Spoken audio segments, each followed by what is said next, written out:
He was the man who made legends overnight. Elvis, the Beatles, and the Supremes all owed their stardom to the Ed Sullivan Show.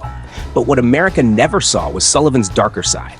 A list of stars he despised so much, he tried to censor them, humiliate them, or ban them for life.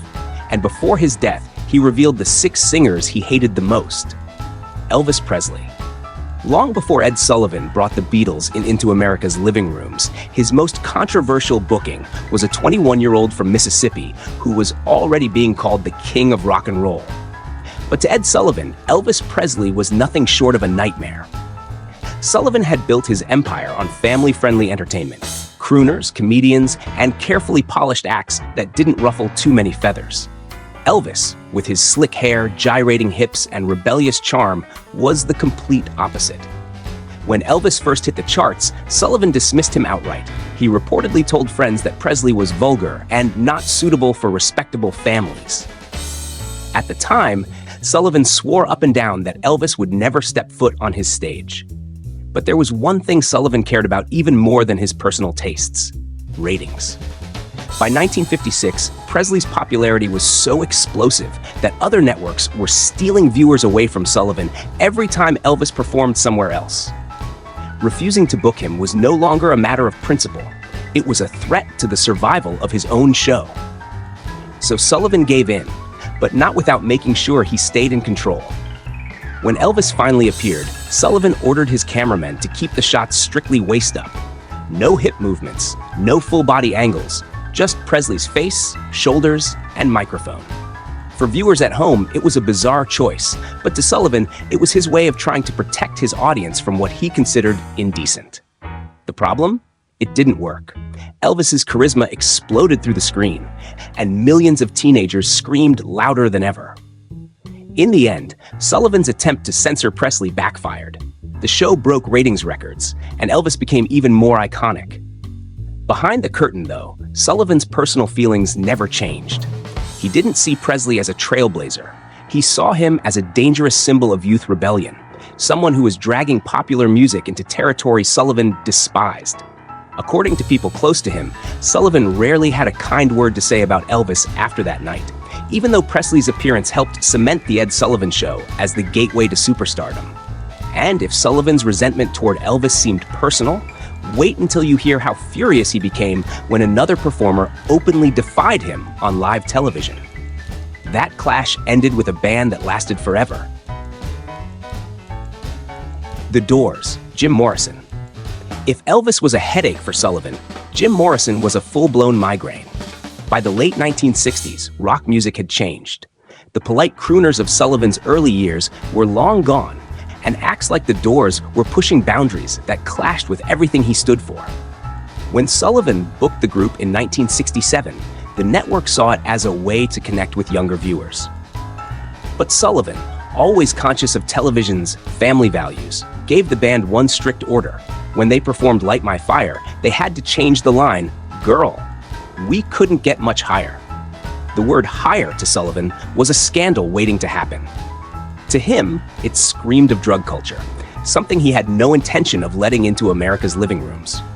Jim Morrison, however, wasn't the type to bow down to TV censors. Backstage, the band half-heartedly agreed to the change, but the moment the cameras rolled, Morrison did what everyone expected him to do. He sang it exactly the way it was written. "Girl, we couldn't get much higher."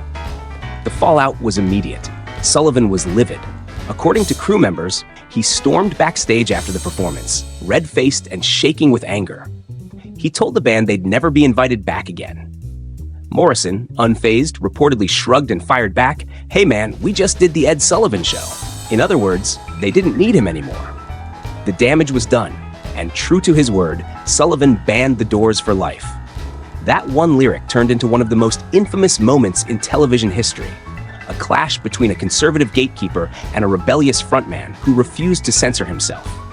For Sullivan, it was another name added to his growing blacklist. For The Doors, it was a badge of honor. And the irony? The controversy only made the song, and the band, more legendary. But Morrison wasn't the first to defy Sullivan on live TV.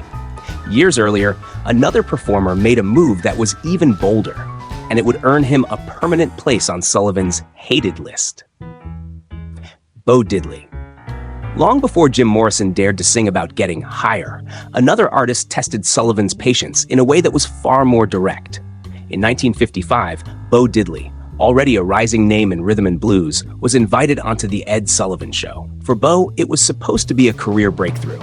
Every artist knew that if you could survive Sullivan's cold stare and reach his Sunday night audience, you could become a household name. But what happened that night would ensure Bo never got that chance again.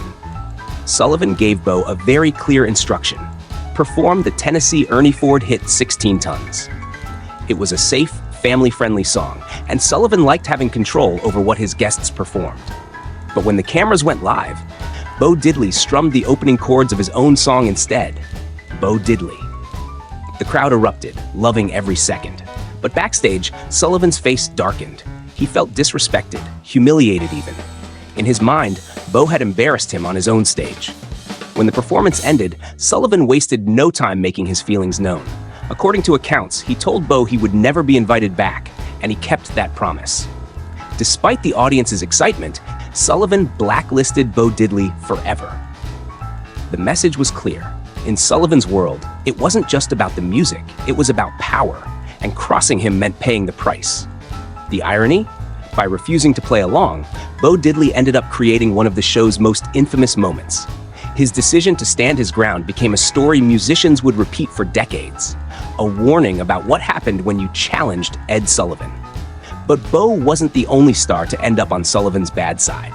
Just a couple years later, a young rock and roll pioneer named Buddy Holly would find himself clashing with Sullivan in a way that was even more personal, and the fallout was brutal.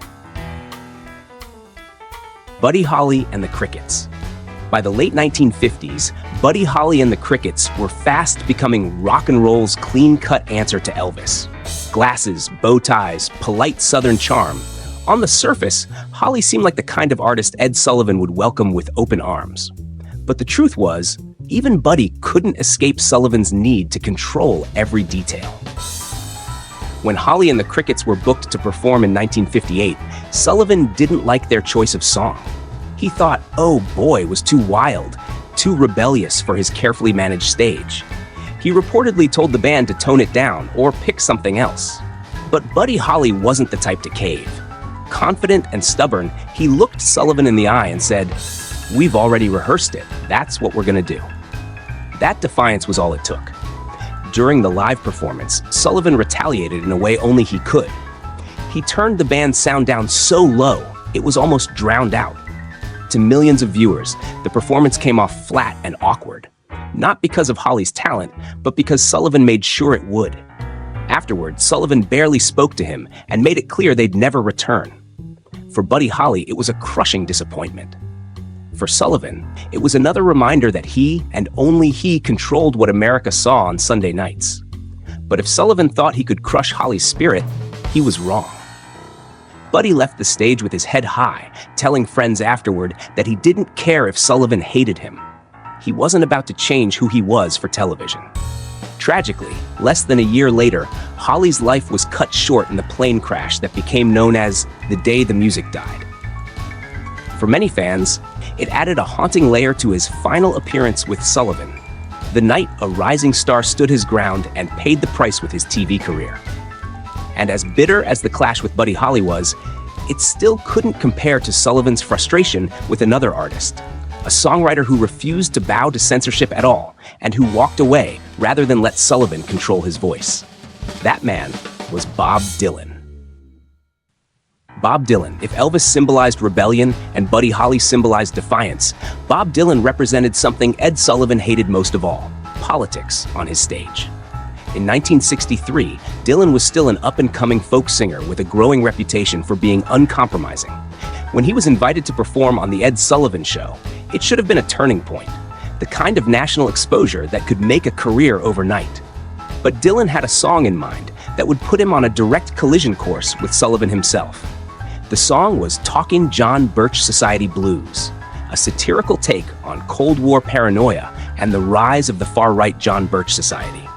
It was clever, biting, and unapologetically political. Sullivan and his network executives were horrified. They told Dylan he would have to choose a different number, something safer for the Sunday night audience.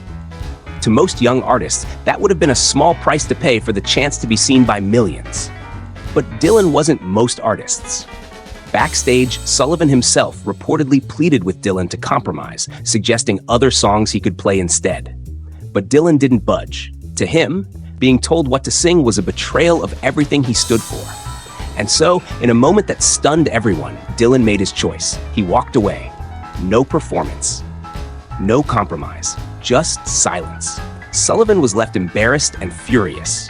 For a host who prided himself on controlling his stage, Dylan's walkout was a public slap in the face. In Sullivan's mind, it wasn't just rebellion, it was disrespect. Dylan never returned, and Sullivan never forgave him. But in the long run, Dylan's defiance only added to his legend. The man who would later win a Nobel Prize in Literature had made one thing clear from the start. No TV host, not even Ed Sullivan, would dictate his art. And yet, for all his clashes with rock stars and folk singers, Sullivan's most bitter feud wasn't even with a musician. It was with a comedian. Someone whose career he nearly destroyed over a single misunderstanding. That feud became so personal, Sullivan carried the grudge for years. Jackie Mason. For years, Ed Sullivan's biggest feuds were with musicians, but one of his ugliest clashes came with a comedian. A man who wasn't even singing, yet found himself nearly blacklisted out of television altogether. That man was Jackie Mason. In 1964, Mason was already a well-known comic, famous for his sharp wit and hand gestures that punctuated every punchline. Sullivan booked him for the show, expecting another polished, family-friendly routine. But what happened on live TV would spark one of the most bitter feuds in Sullivan's career. During Mason's set, Sullivan thought the comedian was mocking him with an obscene hand gesture. In reality, Mason was simply pointing toward the cameras in his usual style, but Sullivan wasn't laughing. Convinced he'd been disrespected on his own stage, Sullivan erupted. He stormed off, cut Mason's performance short, and afterward told producers that Mason was banned from the program. The fallout was brutal. In an era when the Ed Sullivan Show was the gold standard for exposure, being blacklisted could cripple a career. Mason's bookings dried up, and he spent years struggling to rebuild his reputation. Eventually, Sullivan realized he may have overreacted. Years later, he issued an apology, but by then, the damage had already been done. Mason's career never fully recovered from the grudge Sullivan carried that night. The story of Jackie Mason shows just how personal Sullivan could make his battles.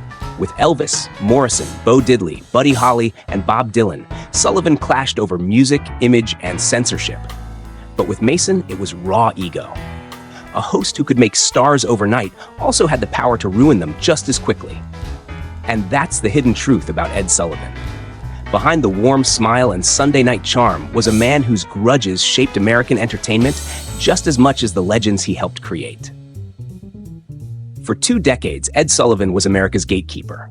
If you wanted to make it big, you needed his stage, his approval, and his nod to the millions watching at home. But as Elvis, The Doors, Bo Diddley, Buddy Holly, Bob Dylan, and Jackie Mason all discovered, Sullivan's approval came with a price. Step out of line, question his authority, or simply refuse to play by his rules, and you could find yourself erased from the most powerful show in television. In the end, Sullivan's grudges were just as influential as his generosity. He made stars, but he also silenced them. He claimed to champion family values, yet often used censorship and control as weapons.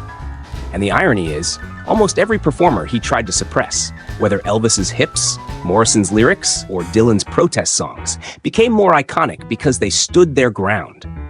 Sullivan may have hated them, but his attempts to control them only cemented their place in history.